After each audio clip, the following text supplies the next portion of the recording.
hasil survei ya, yang lakukan KPU, saya dapat dari teman KPU, bahwa toleransi masyarakat Indonesia terhadap politik uang di pemilu 2024 yang lalu itu meningkat dibanding toleransi terhadap politik uang di pemilu 2019. Mengidentifikasikan diri dengan nilai yang mendasari kenapa kita harus menolak politik uang. Itu tidak cukup sekedar diketahui, tetapi juga harus bisa dirasakan, harus bisa diinternalisasikan. Mereka akan pasang harga setinggi-tingginya untuk suara mereka. Setinggi-tingginya itu bahkan artinya tidak akan terbeli gitu. Bukan kemudian setinggi-tingginya dalam bentuk nominal gitu. Bahwa suara mereka tidak akan bisa dibeli.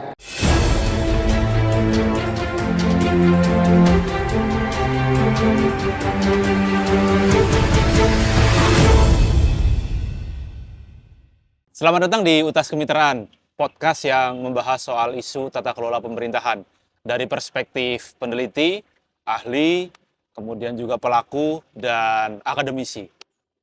Di kali ini kita akan diskusi dengan salah satu narasumber yang sangat ahli di bidang isu-isu politik. Beliau adalah dosen di Universitas Gadjah Mada, Fakultas Visipol, Mas Joas Tapiheru. Mas, apa kabar Mas? Sehat, baik. Aku panggil Mas atau Bang nih? Dek. Oh, Dek.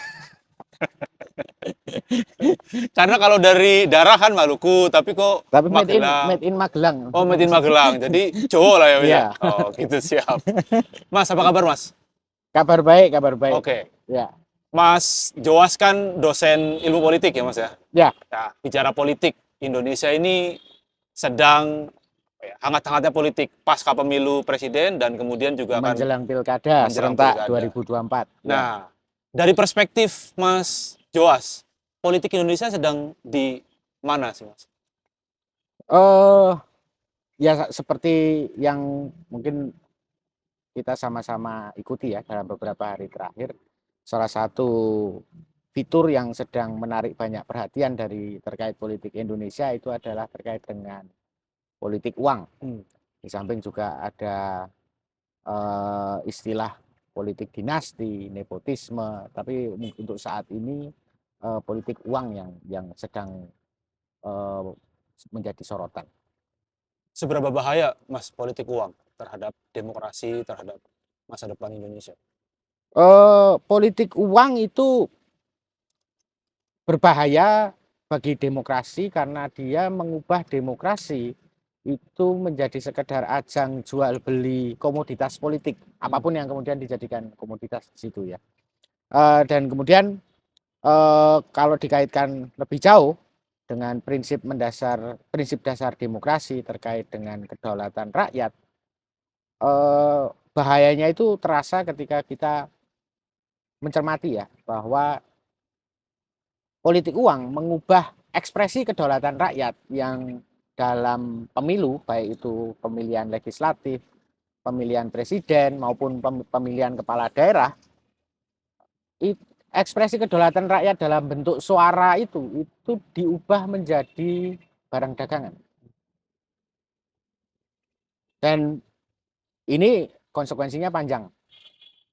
Sebagai ekspresi kedaulatan rakyat, suara dalam pemilu itu bukan penyerahan kedaulatan rakyat.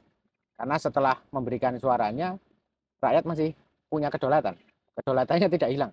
Dan itu dijalankan melalui pengawasan yang terus-menerus, baik melalui lembaga parlemen, baik di level nasional maupun subnasional. Itu kan juga wakil rakyat kan. Dan salah satu fungsinya kan memang fungsi pengawasan. Maupun lewat kanal-kanal pengawasan yang lain, termasuk juga di situ media ya. Nah, ini tidak bisa bekerja dengan maksimal kalau kemudian ekspresi kedaulatan rakyat dalam bentuk suara itu diubah wataknya menjadi sekedar barang dagangan. Yang terjadi akhirnya beli putus biasanya. Dan itu bahaya, Mas ya, beli putus. Bahaya. Bagaimana kita akan menuntut pertanggungjawaban dari orang yang kita pasrai untuk menjalankan kedaulatan itu dalam pemerintahan kalau Kemudian kedaulatannya itu dianggap sudah dibeli, jadi berpindah kepemilikan gitu loh. Padahal kalau dalam demokrasi, suara yang diekspresikan, kedaulatan rakyat yang diekspresikan dalam suara di pemilu itu kan tidak membuat kedaulatan rakyat itu berpindah kepemilikan, tetap di rakyat kan harusnya. Ya, itu Mas. Oke. Jadi memang pemilik kedaulatan harusnya rakyat ya. Ya, Dipinjamkan sebentar, tapi dalam prosesnya tetap harus ada check balances. dipercayakan dan pemiliknya Dipercayakan. tetap di rakyat. Baik. Harusnya seperti itu. Ya. Nah, karena tadi konteks politik, kemudian demokrasi, jadi sekadar ajang jual beli, akhirnya timbul skeptisme di mata masyarakat. Ya. Bagaimana Mas Joas melihat itu, Mas? Skeptisisme yang terjadi ini memang kemudian akhirnya menjadi bagian dari lingkaran setan ya, yang membuat politik uang ini terpelihara, dan lebih parah lagi itu dianggap menjadi sesuatu yang normal. Dan itu menjadi tantangan terberat kita saat ini, karena dari diskusi beberapa waktu yang lalu kita dapati hasil survei ya, yang lakukan KPU. Saya dapat dari teman KPU bahwa toleransi masyarakat Indonesia terhadap politik uang di pemilu 2024 yang lalu itu meningkat dibanding toleransi terhadap politik uang di pemilu 2019. Kalau nggak salah dari 9% di 2019 menjadi sekitar 35%, artinya meningkat hampir 4 kali lipat. Faktornya apa tuh, Mas? Saya kurang tahu ya faktor yang secara pasti, faktor yang kemudian secara dominan mempengaruhi, tetapi saya pikir faktor kesulitan ekonomi penyebabnya bisa banyak. Kita tahu kan, kita baru saja melewati masa pandemi ya, dan sedang ada dalam fase pemulihan. Faktor ekonomi jelas bermain di situ. Kemudian faktor yang lain, saya pikir di situ juga ada menumpulnya daya kritis publik, dan itu juga berperan di situ. Bicara soal daya kritis, kan di sisi lain juga ada kekhawatiran gitu ketika publik bersuara, kebebasan berekspresinya juga semakin kecil gitu ya. Ya. Represi dari pemerintah juga makin besar gitu, karena jadi kemudian banyak para ahli menyebut kalau demokrasi di Indonesia ini sedang mengalami regresi. Ya. Salah satunya karena kebebasan sipil semakin berkurang dan sebagainya. Melihat kondisi ini, Mas, dan kemudian dibandingkan dengan kondisi ketika bicara awal-awal reformasi gitu. Itu kan momentum yang harapan terhadap demokrasi Indonesia akan melenting itu cukup besar. Itu seperti apa, Mas? Ya, ini kemarin beberapa waktu yang lalu sedang menjadi bahan diskusi juga ya di beberapa kesempatan terkait dengan pendapat sebagian ahli yang kemudian juga diikuti oleh sebagian masyarakat Indonesia yang melihat bahwa demokrasi di Indonesia itu sedang mengalami regresi. Di dalam kajian ilmiah, hal ini sebetulnya sudah muncul sejak 8-10 tahun yang lalu. Dan skeptisisme terhadap optimisme pada demokrasi di Indonesia itu sebetulnya juga sudah mulai muncul jauh sebelumnya. 2005-2006 itu sudah mulai muncul kajian-kajian yang melihat bahwa Indonesia ini pada saat itu ya, demokrasinya berpotensi mengalami stagnasi, kemandekan. Ya. Nah, itu kemudian pasca 2014, 2015, 2016 itu mulai muncul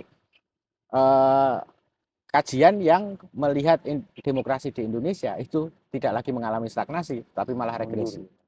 Nah, salah satu faktor yang dianggap menjadi penyebab itu adalah ketiadaan kesadaran kewarganegaraan.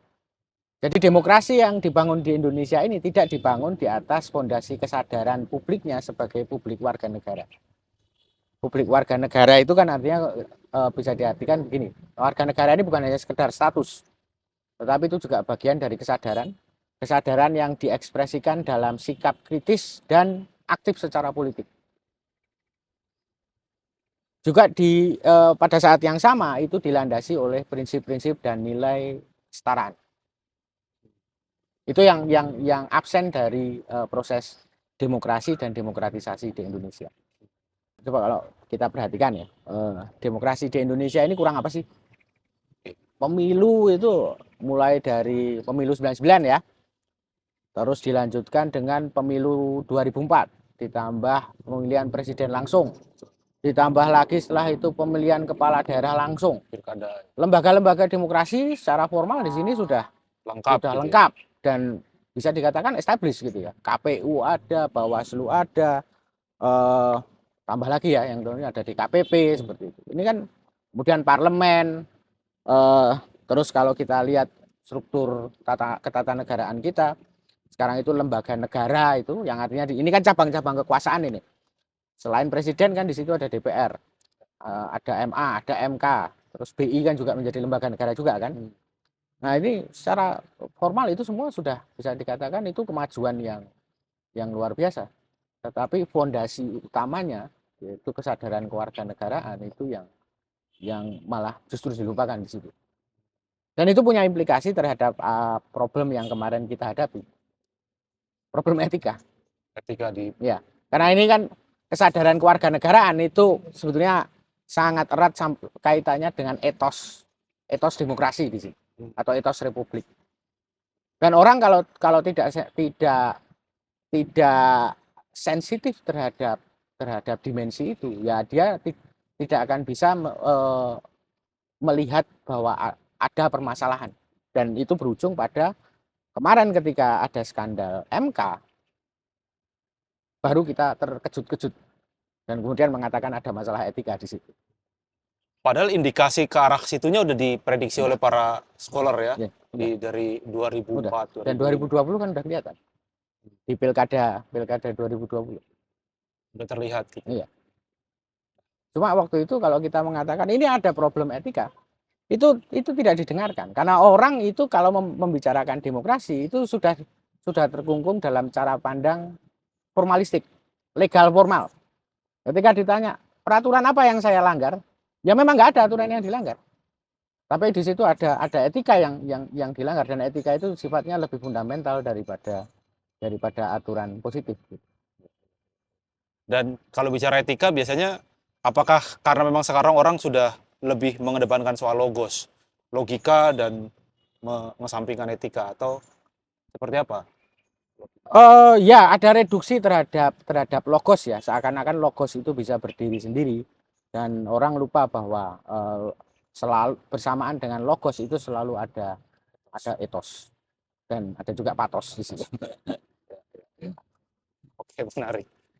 Nah, bicara soal kondisi tadi demokrasinya tuh belum mengarah ke demokrasi substansial, baru pada tataran infrastruktur, mekanisme dan sebagainya. Ya.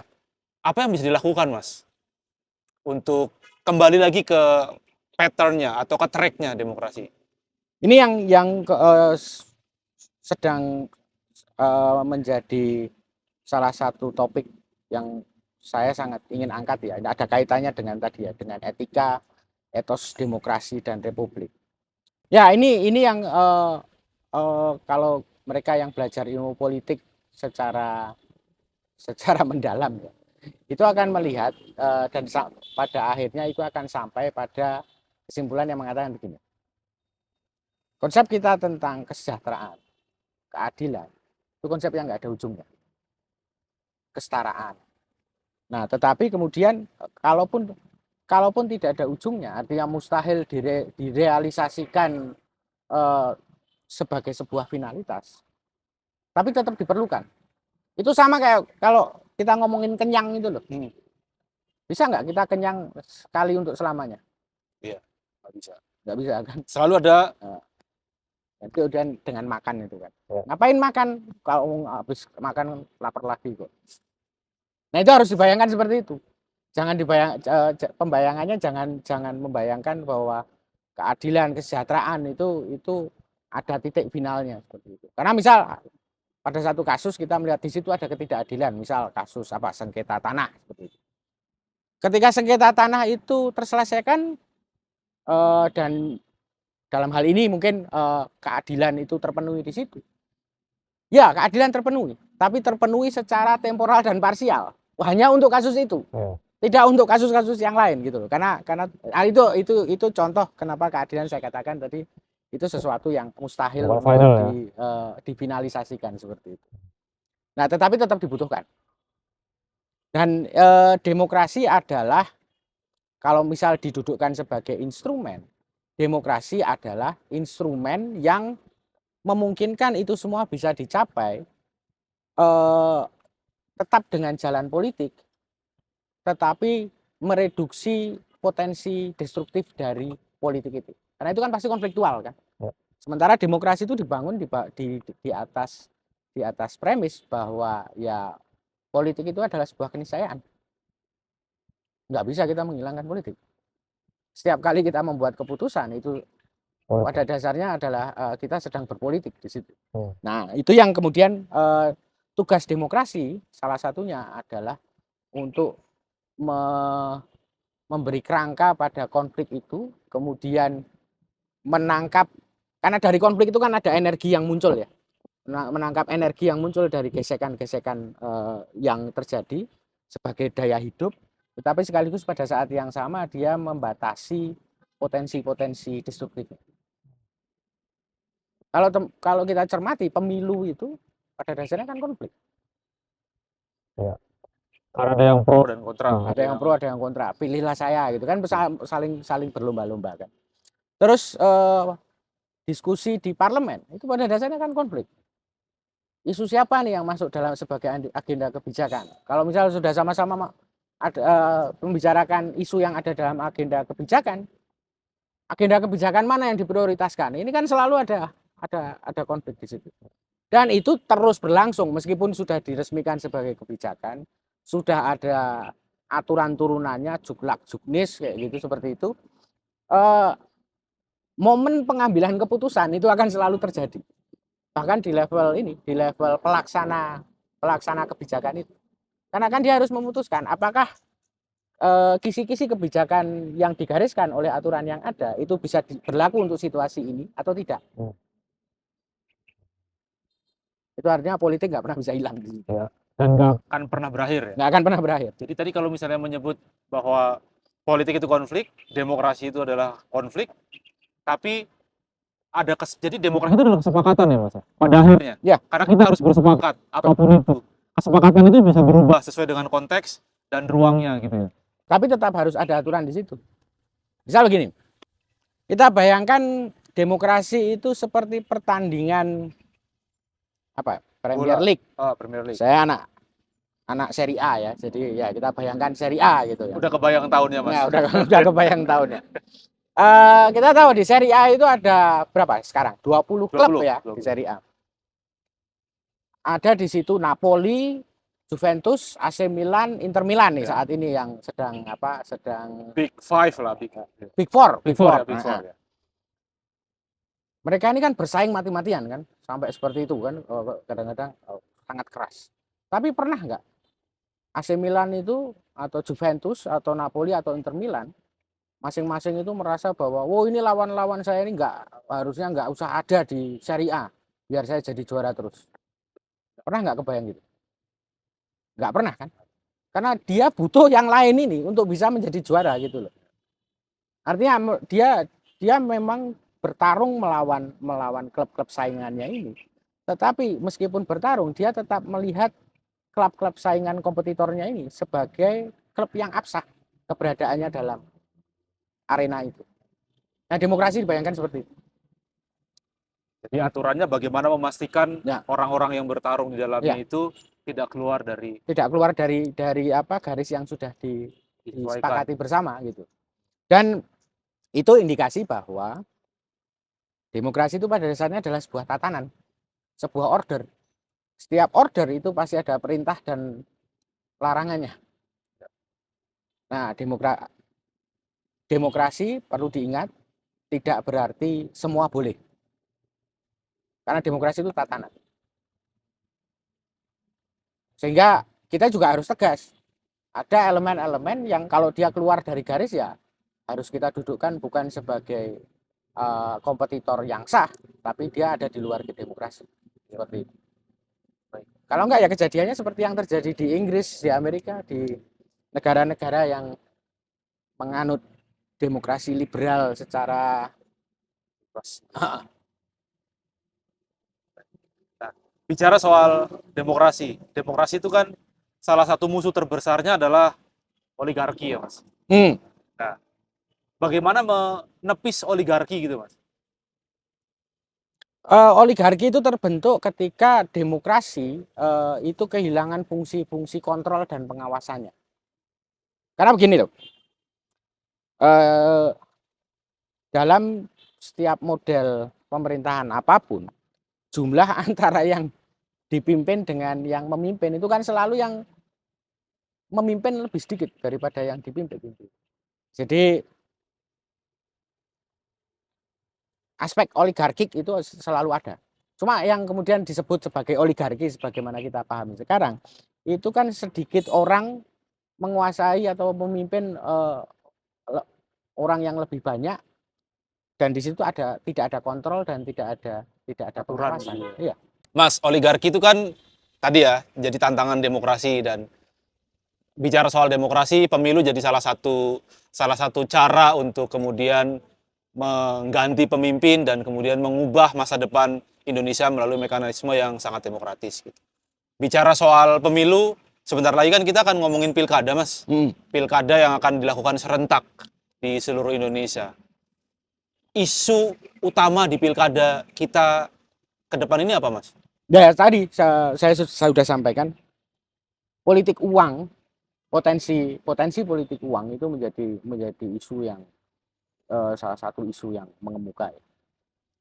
Berkaca dari pemilu Februari lalu, Februari 2024 lalu, ada banyak orang yang agak ngeri-ngeri sedap ini dengan pilkada di bulan November ya.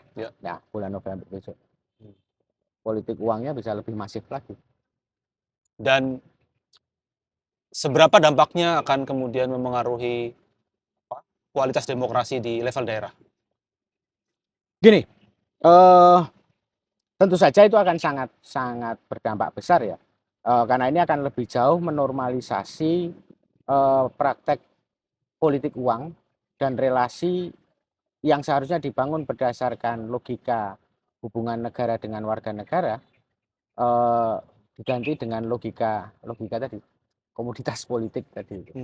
Dan tentu saja kualitas demokrasi akan menurun. Apalagi kalau tadi sudah saya sampaikan, di sini ekspresi kedaulatan rakyat yang berupa suara itu diubah wataknya menjadi barang dagangan dan ujungnya beli putus tadi, ya sudah demokrasi ya tinggal di nama saja. Ya, akhirnya kemudian dikuasai oleh orang-orang untuk berkuasa ya. Dan kita bukan lagi menjadi rakyat atau warga negara yang berdaulat. Itu melanggar konstitusi ya sebetulnya itu. Konstitusi ya, Mas? Iya, pasal 1 ayat 2. Ya, kedaulatan ada di tangan rakyat dan dijalankan menurut Undang-Undang Dasar. Soal politik uang dan kemudian jadi komoditas, biasanya ketika bicara komoditas, pemimpin terpilih itu akan memastikan bahwa komoditasnya bisa dilanggengkan gitu, Mas. Dengan memasukkan kerabat, sanak saudara dan sebagainya, dan itu yang kemudian menimbulkan para pendukungnya konflik kepentingan, Mas. Di sisi lain kan juga konflik kepentingan jadi masalah yang masif dalam demokrasi yang stagnan ini. Ya. Gimana Mas menghadapi konflik kepentingan? Nah, ini sekali lagi kembali ke yang tadi kita bicarakan ya tentang problem etika itu ya.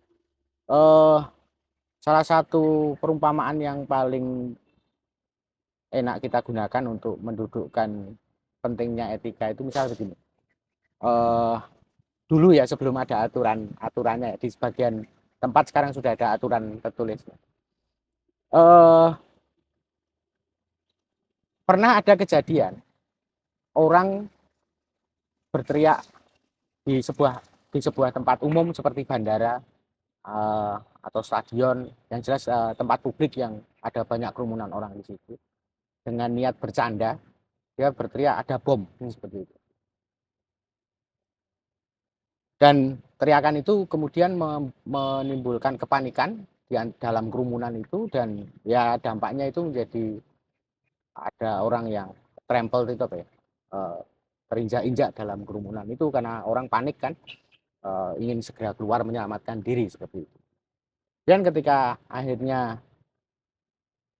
si pelaku ini harus berurusan dengan hukum, dia mengatakan bahwa dia sedang menjalankan kebebasannya untuk berekspresi.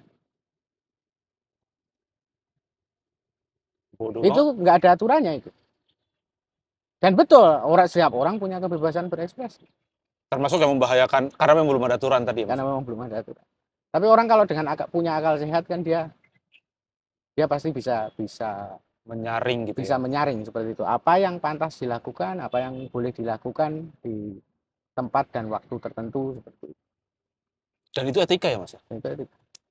Ada nggak aturan kalau di depan orang yang lebih tua kita boleh duduk dengan menaikkan kaki di atas meja gitu. Misal kita sama-sama duduk di kursi dan ada meja di depannya gitu.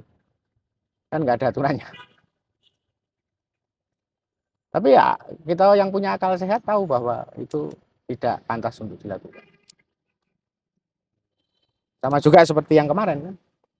Kalau kerabatnya sedang menduduki jabatan publik dengan kekuasaan tertentu, pantas nggak kalau kemudian kerabatnya yang lain itu kemudian ikut berkompetisi ikut dalam kompetisi politik dan menduduki jabatan publik yang di situ ada relasi pertanggungjawaban ya, ada relasi hierarkis seperti itu. Memang nggak ada aturannya. Bahkan aturannya menjamin bahwa setiap orang punya hak untuk memilih dan dipilih. Tapi disitulah letak etika, Ya. Mas. Dan karena kalau itu dilanggar, prinsip utama yang tadi yang dijadikan alasan setiap orang punya hak untuk memilih dan dipilih, itu malah kemudian terkompromikan gitu. Karena ini ada orang yang punya posisi dengan akses terhadap privilege tertentu, itu cenderung mendominasi di situ. Dan itu jadi kemudian mereduksi Ya, tadi mereduksi prinsip yang sebetulnya malah awalnya dia gunakan untuk menjustifikasi tindakannya. Berarti menggunakan prinsip demokrasi untuk melakukan undemokratik. Ya, dan itu ujungnya gini deh.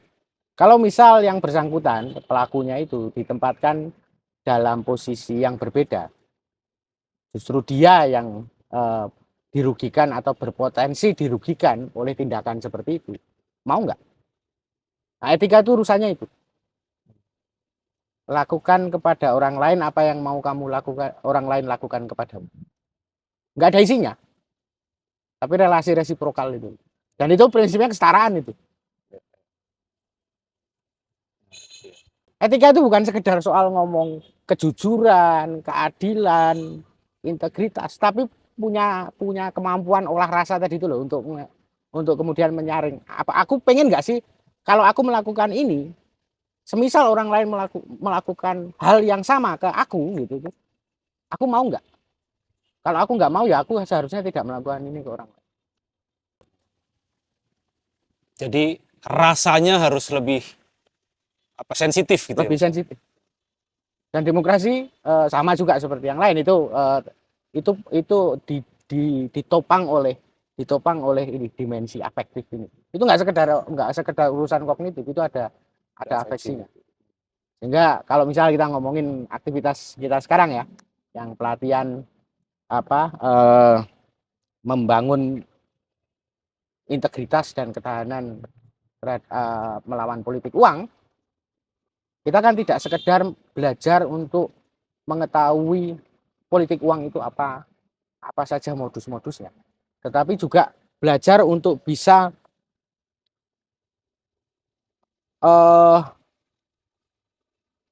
mengidentifikasikan diri dengan nilai yang mendasari kenapa kita harus menolak politik uang. Dan itu tidak cukup sekedar diketahui, tetapi juga harus bisa dirasakan, harus bisa diinternalisasikan. Sehingga pendekatannya jangan pendekatan sosialisasi. Ini kurang lebih hal yang sama ya. masalah yang sama kalau kita misal bicara topik yang lain, misal Pancasila seperti itu. Pancasila kan selama ini kan digaungkan cenderung dengan pendekatan atau bahkan dominan hanya dengan pendekatan sosialisasi, bukan internalisasi. Sosialisasi 4 pilar, Nah, sosialisasi Pancasila begitu ya. dan sosialisasi itu sebetulnya hanya bekerja di wilayah yang kognitif itu, sementara wilayah afektifnya itu Tidak sangat sedikit tersentuh. tersentuh. Nah, bicara tadi Mas soal pelatihan ini kan kita melakukan pelatihan di Medan gitu ya. Isu yang kemarin menarik muncul dan ini anak-anak muda yang jadi peserta itu melihat atau mempunyai sudut pandang soal politik uang, soal politik dinasti dan sebagainya seperti apa Mas? Dalam pelatihan selama 2 hari ini, teman-teman juga banyak menyebut soal bagaimana politik uang itu menjadi sesuatu yang normal. Sudah mulai normalisasi. Iya, bahkan orang itu bertanya-tanya, sebagian besar orang bertanya-tanya, ini kapan ini serangan fajarnya? Atau mana ini penawaran-penawarannya? Kok sepi ini, sudah mau pilkada atau kemarin sudah mau pemilu kok sepi? Jadi sudah sejauh itu normalisasi yang terjadi. Dan itu anak-anak muda ya. Dan itu anak-anak muda. Mereka menceritakan tentang ya teman-teman segenerasinya, bahkan termasuk juga orang tetangga-tetangganya, keluarganya Lakukan hal yang serupa gitu. Ya. Yang terjadi di level nasional itu sebetulnya hanya puncak gunung es. Kalau kita mau sedikit mikir gitu ya, praktek yang sama itu kan sudah berlangsung lama di level subnasional. Dinasti politik itu kan sebelum mencuat yang kemarin ya, di banyak daerah di Indonesia itu kan sudah jadi hal yang hampir wajar itulah.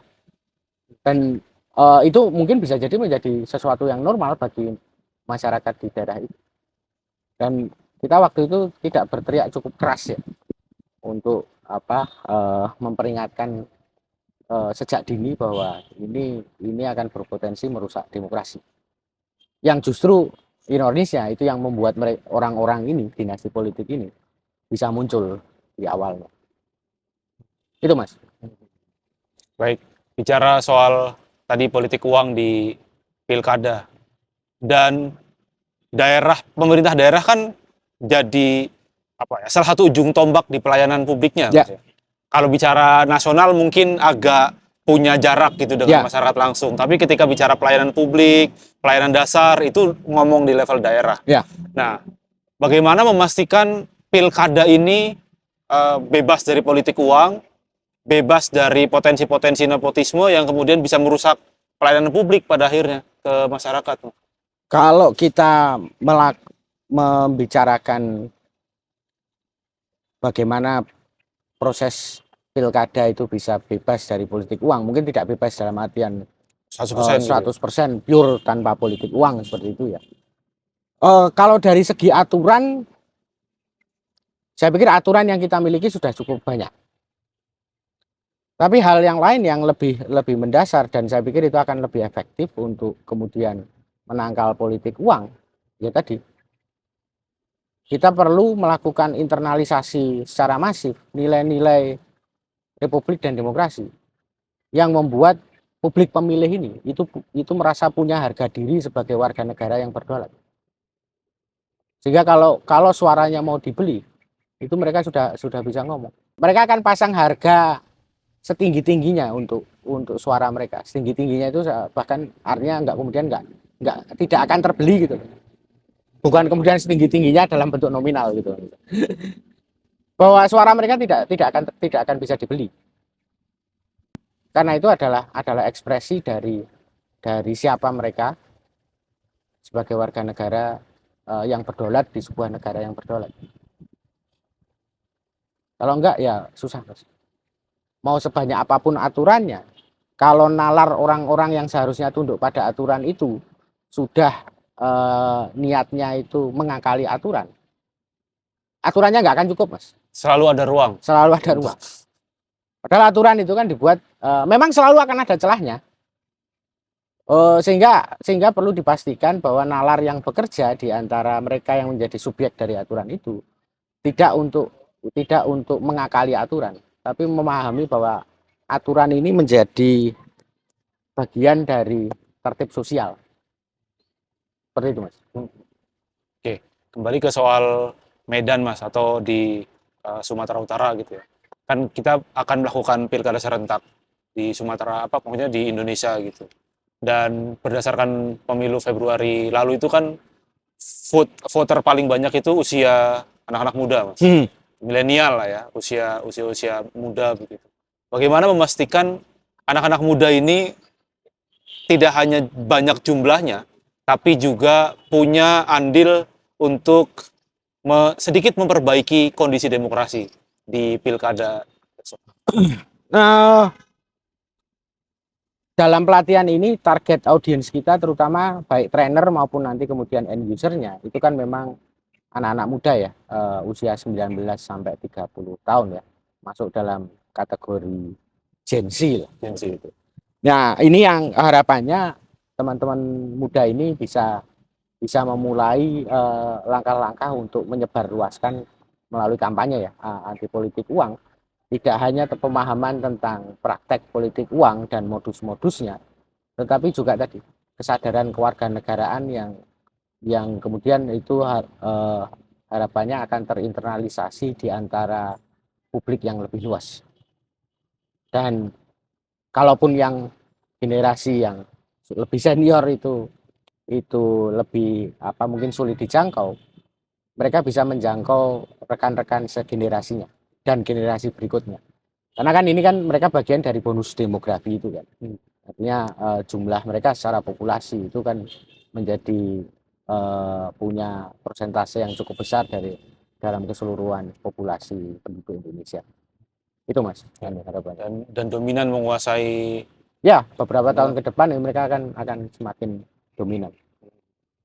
Nah, tadi kan bicara soal konteks bahwa demokrasi ini belum sampai pada tataran yang lebih substansi gitu. Dan di level anak muda juga ada jarak yang tadi kemudian menimbulkan ada skeptisisme dan lain sebagainya gitu. Cara paling cepat mungkin yang bisa kita lakukan gitu, atau siapapun bisa melakukan gitu untuk menghadapi pilkada ke depan di November ini apa, Mas? Nah ini pertanyaan yang sulit ya, karena dulu saya sering menyampaikan sering teriak-teriak itu tujuannya mencegah ya waktu itu ya. Bukan ini sudah kejadian terus saya disuruh teriakan saya mau dipakai untuk menanggulangi, ya itu beda itu sama kayak yang tadi tak ceritain. ya kalau dalam waktu yang sangat dekat seperti ini agak sulit untuk berharap banyak ya. Tapi memang tetap langkah pertama itu harus dilakukan ya, dan sedini mungkin, dan itu kita putuskan untuk kita lakukan sekarang. Nggak usah nunggu pilkadanya selesai gitu loh. Ya saya cuma berharap aja paling nggak yang ikut dalam pelatihan ini mereka sendiri itu tidak terlibat dalam praktek politik uang didasarkan pada kesadaran kewarganegaraan itu. Masing-masing bisa membawa 1 atau 2 orang aja itu sudah keluarganya begitu ya. Keluarganya itu sudah hal yang luar biasa itu. Baik. Terakhir Mas, pesan-pesan untuk teman-teman muda dalam konteks menghadapi pilkada ini. Pesan saya untuk teman-teman muda, pilkada itu adalah salah satu momen pelaksanaan kedaulatan rakyat, dan kedaulatan rakyat itu menjadi dasar yang kita miliki untuk bisa mengatakan bahwa bangsa ini dan negara ini itu adalah milik rakyat. Maka gunakan secara bijaksana, gunakan secara cermat dan kritis, dan jangan mau terlibat dalam praktek politik uang, karena politik uang itu mendegradasi kedaulatan itu menjadi sekedar komoditi. Itu pesan dari saya. Ya. Baik, Mas Tapihero, terima kasih atas insight-insightnya. Saya mungkin dari sekian banyak diskusi yang sangat menarik ini, Saya mengambil satu saja kesimpulan. Bagaimana memastikan bahwa demokrasi ini tidak sekadar menjadi komoditi, ya Mas? Karena pada akhirnya ketika demokrasi menjadi komoditas, akan kehilangan substansi-substansinya, menjadikan demokrasi jadi beli putus ya, Beli istilahnya putus. Mas, istilah Mas Tapi Heru gitu. Logikanya seperti kita beli barang baru gitu. Biasanya selalu ada service after sales. Jangan sampai demokrasi beli putus, tidak ada service after sale.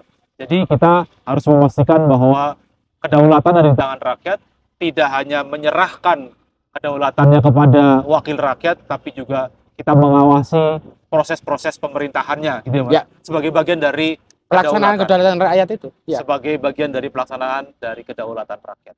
Terima kasih teman-teman, sampai ketemu di UTAS Kemitraan selanjutnya. Terima kasih Mas. Makasih, Mas. Dr. Heru.